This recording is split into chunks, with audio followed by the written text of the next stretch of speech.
Hello, my name is Grace Wynura, and this is Horse Pro, the channel dedicated to empowering the amateur horse enthusiast and supporting the budding professional. And if you have not yet pressed subscribe, please do to become a member of our community. And if you find any of today's information valuable, please hit the like icon. Now, today is Pro Tip Tuesday, and today's tip is aimed at the budding professional or the stable owner or the young farrier or vet who's opening their own business. And it comes not as a piece of advice from me per se, but as a piece of advice I received many, many years ago from someone who would become an excellent mentor. So what is that advice? You can't want it more than them. Now, what does this mean? First, I'm going to give you an example of when I first heard it, and then we'll get into the nitty-gritty.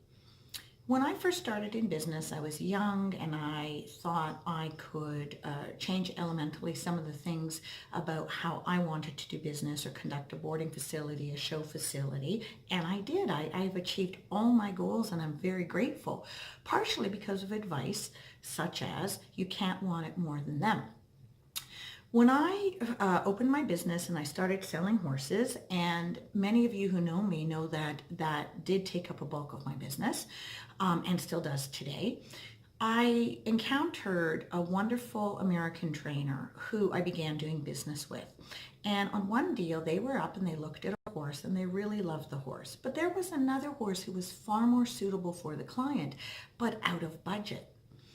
And, you know, when the client decided that no, that was maybe a little bit too much money, and they made noises about how really it was distinctly too bad that they couldn't afford the horse, made murmurings of maybe dropping commission prices in order to attain it, I was going to say yes, and I was going to try to move mountains to try to have this trainer and their client get the horse, you know, because I thought, wow, it'll be a great addition for their stable. It'll be wonderful for the client. It's the right horse, and it'll be great to have his sales done.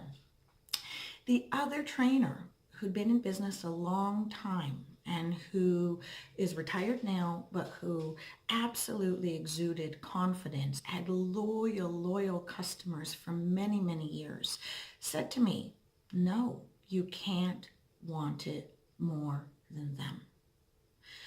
Basically, at the time, I listened, I heard it, I didn't believe it. I understood it at the moment that she was saying that the people need to figure out a way to afford their own horses, and that it's not up to us to try to find ways to make this sport possible for them. But it goes far deeper than that, and it took me many years to realize. In the end, what happened was that client did find a way to purchase the more expensive horse, and it did happen. But their trainer and I were a little inactive other than supporting them in avenues to find ways to finance it. But we didn't lower commissions. We didn't go back and ask the owner to take less money, because really there was no reason. The vetting was excellent. The horse was excellent. You know, there was no need for the horse to be undervalued. And so it worked out just fine. But what it really means is we can't enable people. So when someone comes to us and they always pay their board late, who actually is taking the brunt of that? Well, we are as stable owners, because our bills might go unpaid.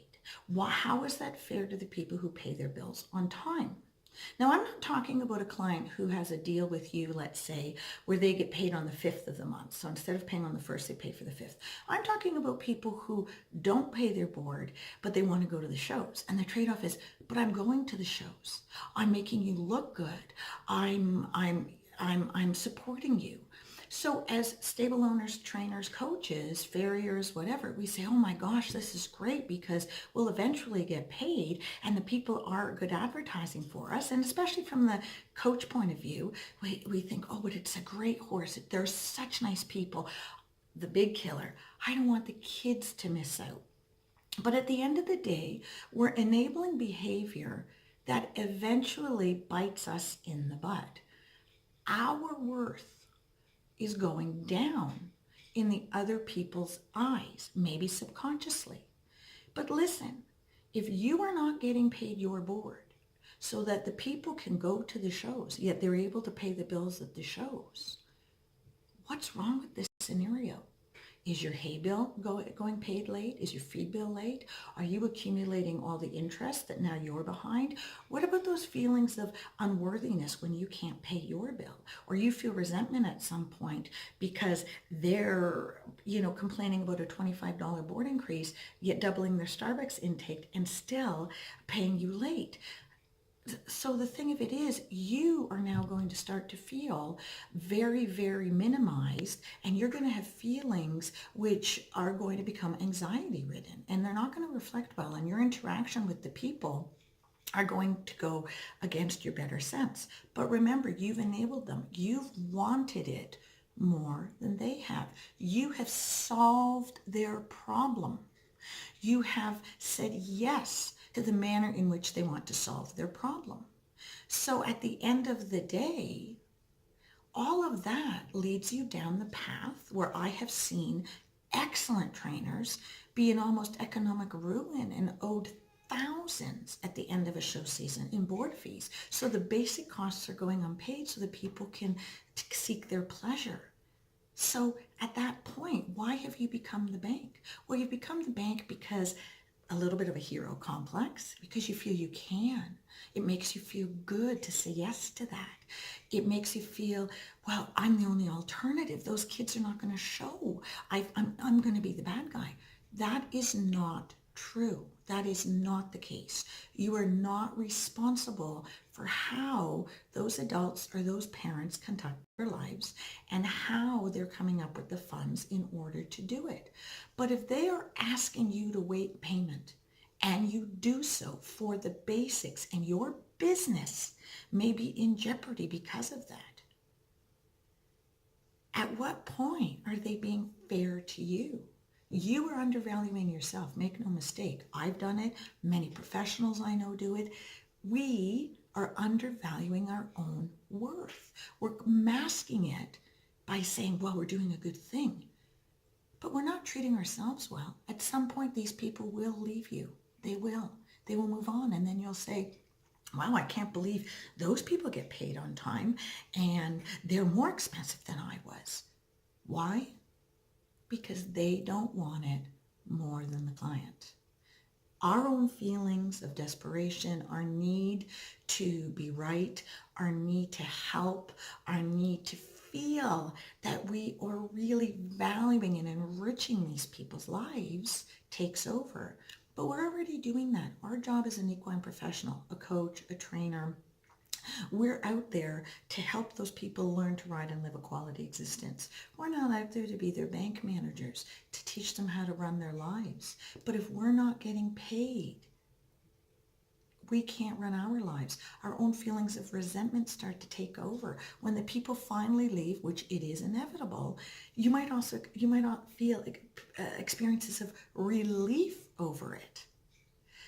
So at the end of the day, it took me years, actually, and many situations where in ways I went through these practices where I wanted it more than them. I wasn't conscious that I thought that. Looking back, I say, oh my gosh, that's what I did. Now, do I do it now? Well, I'll tell you, I try not to, and I'm far more aware of it. And that mantra goes through my mind now because I really believe it. Through many examples, I now believe you cannot want it more than the client. End of story, anytime, any way, any day. And if that helps you at all, I'm very grateful. I hope it doesn't take you as long as it took me, and as many situations where I felt less than, unworthy or resentful, and I had to find my way out and know exactly what my mentor many years ago had said to me. You can't want it more than them. Do not be an enabler. You will suffer. As a stable owner, you are a business. Be worthy of the name you put on that business. Be proud of what you're achieving. But you do not need to have the hero complex and solve everyone's day-to-day life issues. You are riding stable. You're a coach. You're trying to show lessons in humility, sportsmanship, bravery, courageousness, organization, the skills of riding, compassion to an animal. These are the things you're trying to show. Leadership, cutting yourself less than, making yourself less than, making yourself be less worthy in other people's eyes, because eventually they're taking advantage of you, really lowers their perception of you on a subconscious level. They will leave anyways, and you'll feel even more terrible at that point. So be a leader, but first of all, be a leader in your own business and to yourself, and do not want it more than them. Thank you.